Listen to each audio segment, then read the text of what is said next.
In this exercise tutorial, I'm going to be taking you through how to do a single leg hamstring curl on a Swiss ball. So the primary muscle here worked is your hamstring. You will get a little bit of glutes and calf in this exercise as well.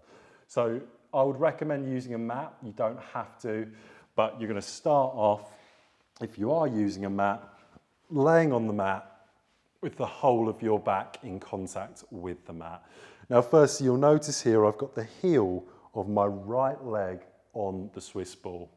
Now, if I was going to do this, so cross my arms over and do the exercise, this would be the hardest variation.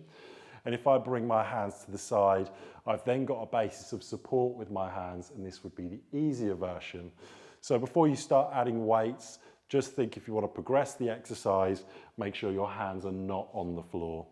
Now I'm going to bring one knee out of the way, so I've got a nice right angle at the leg that's not working. I'm now going to press my heel into the Swiss ball before I start.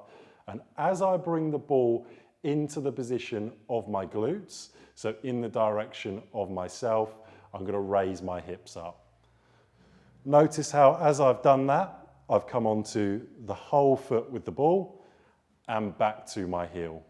So as I'm dragging that ball towards me, I go from the heel being in contact with the Swiss ball, now to the whole of my foot, and back to the heel.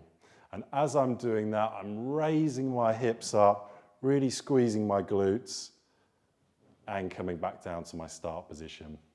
One more time, so that's press into the ball, bring the hips up, come into knee flexion, and slowly return back to the start position. Once you've done that on both sides, you have completed your single leg hamstring curl on a Swiss ball. If you do have one side that's weaker than the other, make sure you start off with that side first. If you want to make it even easier than that, what I'd recommend is using a smaller Swiss ball. So the bigger the Swiss ball, the harder it's going to be, as there's more proprioception and balance required. You'd repeat that for your desired amount of sets and repetitions on both sides.